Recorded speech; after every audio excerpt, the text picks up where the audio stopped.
Yo, what's up guys? It's Guilty. I got a guide for you today. But before we get started, I kind of want to talk about why I'm making this video and kind of some news for you. Recently, Toronto Esports partnered with Gamer Sensei, which is a website that allows you to get coaching for video games. They do Overwatch, League of Legends, Dota 2, Counter-Strike, I even think. And I think they even had Pokemon Go at one point, but I don't know if that's a thing anymore. But anyway, that's part of the reason why I'm making this video. One of my students asked me to do a video on the difference between using your wrist to aim and using your arm to aim. And he kind of wanted to know the difference and how you would really, aim with your arm. So I'm throwing this kind of short video together. I'm going to talk about kind of the differences and why you would use one or the other. And just to talk about that a little bit right now, it's all personal preference. You've got players who use their wrist, you got players who use their arm. I will say the majority of players at high level use their arm, but that doesn't mean there aren't people that you don't do it the other way around. But I got a couple clips to kind of show the difference and what it means, and I have webcam on as well, so you can kind of see my wrist movement and arm movement. So let's go ahead and go into the video. So first things first, I'm going to show you the difference between using your wrist and using your arm. The idea behind using your wrist is that you don't have to make large movements with the mouse to make large movements on screen. Right now I'm using the Logitech G Pro at 800 DPI. I think I'm going to set my sense to like 18. So basically what you'll see here is basically what I said before, which I just have to make minuscule movements to make huge movements on screen. Like I barely move my mouse and I'm already doing a 180.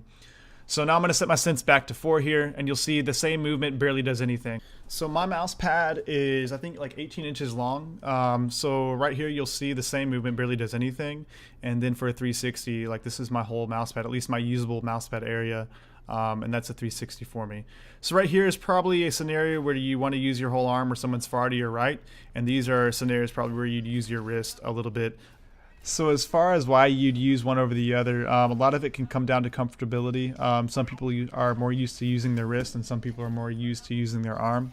One of the reasons a lot of people use their wrist is because they have a small desk or they have a small mouse pad, which means they can't really use their arm because they can't make the big movements that's required.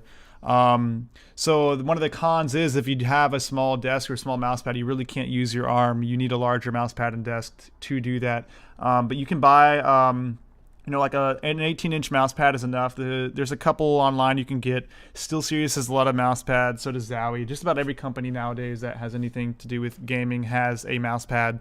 I personally use the Hyper Fury XL, which is a larger like desk pad, and I put my keyboard on it, and I have a 10 keyless Corsair K65. Because that allows me to make sure that I don't bump my mouse into my keyboard, which used to happen a lot. So yeah, there's a couple mouse pads you can get. I'll put a couple in the description that I've used that I'd recommend.